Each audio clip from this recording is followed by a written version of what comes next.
কি বিজয় করলেন? এই বিজয়ের পতাকা মালাটা আপনি ভারতকে আর মিয়ানমারকে সঁপে দিয়েছেন। বাংলাদেশের বড় বড় লুম্পেন পুঁজিপতিদেরকে তো জেলে নিতে পারেন নাই। বাংলাদেশের গরিব কৃষককে 1 লক্ষ টাকা ঋণ না দেওয়ার কারণে জেলে নিয়ে কি প্রমাণ করছেন? বাংলাদেশে আইনের শাসন তৈরি হয়েছে, গরিবের সাথে আইন দেখান, কৃষককে জেলে নেওয়ার এই নাটক বন্ধ করেন। গরিবের সাথে ন্যায্যতা দেখাতে হবে। প্রিয় দেশবাসী, আপনারা জেনেছেন বরিশাল বিভাগের দারিদ্রতার দুরবস্থার কথা, এবং আমরা ওখানকার যারা স্টেক হোল্ডার আছি তাদের সাথে কথা বলে জেনেছি কোন কোন বিষয়গুলোকে যদি কাজে লাগানো যায়, কোন কোন ডেভেলপমেন্ট প্রজেক্টগুলোকে হাতে নিতে পারলে বাংলাদেশ রাষ্ট্রের এই দরিদ্রতম বিভাগ আবার ঘুরে দাঁড়াবে। তার ভিতরে অন্যতম হচ্ছে পদ্মা সেতুর পরে ভাঙা থেকে কুয়াকাটা পর্যন্ত রাস্তাটা খুব সরু, এবং গত 2 থেকে 3 বছরে শত শত বাংলাদেশের নাগরিক যারা পর্যটক ঘুরতে গিয়েছেন অথবা যারা দক্ষিণ অঞ্চলে থাকেন তারা আহত হয়েছেন, প্রতিবন্ধী হয়েছেন, এবং কেউ কেউ জীবন পর্যন্ত তার হারিয়ে গেছে। একমাত্র রুটি রোজগার করা মানুষটাকে হারিয়ে শত শত হাজার হাজার পরিবার পথে নিঃস্ব হয়ে পড়ে গেছে।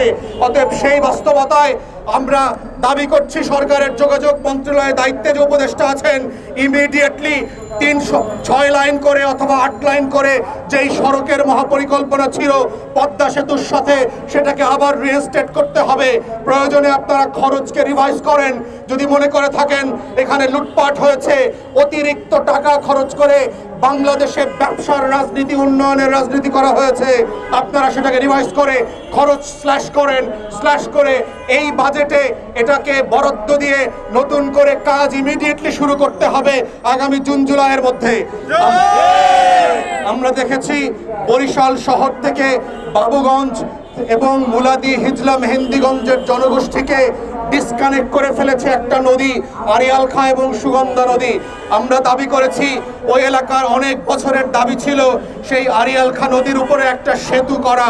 আমরা দাবি করছি আজকের এই প্রোগ্রাম থেকে আগামী জুন জুলাইয়ের বাজেটে অবশ্যই এই সেতুর জন্য বরাদ্দ দিতে হবে এবং ইমিডিয়েটলি সেটা ভিজিট করে উদ্বোধন করার ব্যবস্থা করতে হবে। আমরা দেখেছি বরিশাল বিভাগের স্বাস্থ্য সেবার অবস্থা বাংলাদেশের অন্যান্য জেলা এবং বিভাগের মতোই একেবারে ভঙ্গুর এবং ভেঙে পড়েছে।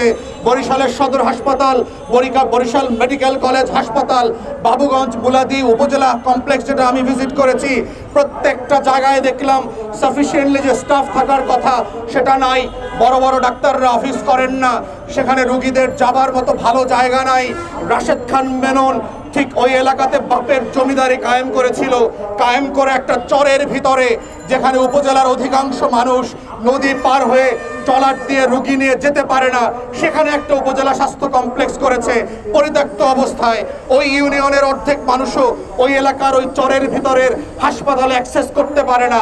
বাংলাদেশের ডেভেলপমেন্টের নামে গত দশকের পর দশক ধরে যে লুটপাট হয়েছে, বরিশালের সেই বাহের চরের উপজেলা স্বাস্থ্য কমপ্লেক্স হচ্ছে একটা ক্লাসিক্যাল এক্সাম্পল। এটার মধ্য দিয়ে প্রমাণ হয়েছে যে উন্নয়নের যে ন্যায্যতা থাকা দরকার ছিল, পুরো দেশ জুড়ে যেই সমতা কায়েম হওয়া দরকার ছিল সেটা নাই। আপনারা দেখেছেন ভোলায় বাংলাদেশের অন্যতম বৃহৎ 3টা গ্যাস কেন্দ্র আবিষ্কৃত হয়েছে, কিন্তু বরিশালবাসীর দাবি হচ্ছে এই গ্যাসের কোনো ন্যায্য হিস্সা বরিশাল বিভাগের মানুষ পাচ্ছে না। তারা বারবার দাবি করেছে এটার ন্যূনতম একটা ফ্র্যাকশন পার্সেন্টেজ হলেও বরিশাল বিভাগের উন্নয়নের জন্য রাখতে হবে। আপনারা জানেন বাংলাদেশে সমুদ্র সীমা বিজয়ের যে নাটক করেছে হাসিনা সরকার, তারপর থেকে বঙ্গোপসাগরে 46টা গ্যাসের ব্লক তৈরি করা হয়েছে, কিন্তু সেটা বাপেক্সকো আমাদের যে জাতীয় প্রতিষ্ঠান আছে তাকে খনন করবার অনুমতি দেওয়া হচ্ছে না।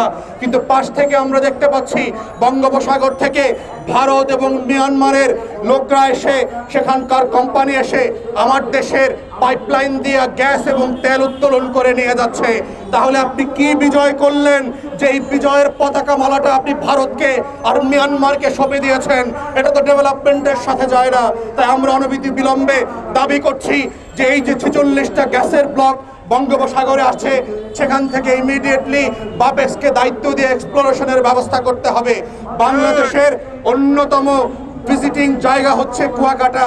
আপনারা জানেন কুয়াকাটা হচ্ছে পৃথিবীর 2টা সি বিচের একটা, যেখান থেকে সূর্যোদয় এবং সূর্যাস্ত দুইটা দেখা যায়, কিন্তু সেখানে যাবার মতো যে ইনফ্রাস্ট্রাকচার দরকার, রাস্তাঘাট দরকার, সেটা নাই।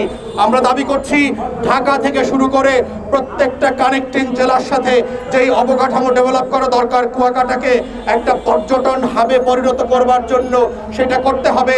একটা ডোমেস্টিক এয়ারপোর্ট করা কুয়াকাটাতে খুবই জরুরি হয়ে গেছে।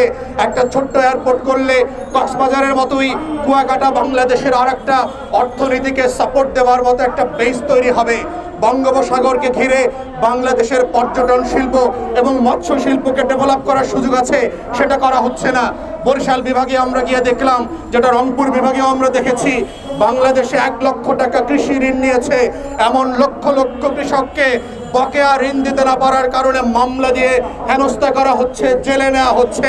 কই সালামকে তো জেলে নিতে পারেন নাই, বাংলাদেশের বড় বড় লুম্পেন্ট পুঁজিপতিদেরকে তো জেলে নিতে পারেন নাই, বাংলাদেশের গরিব কৃষককে 1 লক্ষ টাকা ঋণ না দেওয়ার কারণে জেলে নিয়ে কি প্রমাণ করছেন? বাংলাদেশে আইনের শাসন তৈরি হয়েছে। গরিবের সাথে আইন দেখান, গরিবের সাথে ন্যায্যতা দেখাতে হবে, গরিবের কৃষকের কৃষি ঋণ মওকুফ করতে হবে, টাকা না। তাই বাংলাদেশ, বরিশাল থেকে শুরু করে সারা বাংলাদেশের কৃষকের ঋণ মওকুফ করতে হবে। এই বাস্তবতাকে ঘিরে বাংলাদেশের কৃষি অর্থনীতি যেন ভেঙে না পড়ে।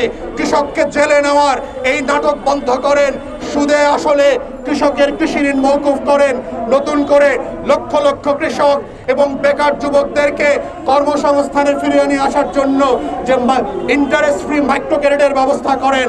আমাদের লক্ষ লক্ষ কোটি কোটি টাকা লুটপাটের যেই টাকা ব্যবস্থা তৈরি হয়েছে, সেখান থেকে এই ঋণের মধ্য দিয়ে বরিশাল বিভাগ সহ সারা বাংলাদেশের বেকার যুবকদের কর্মসংস্থানের ব্যবস্থা করেন।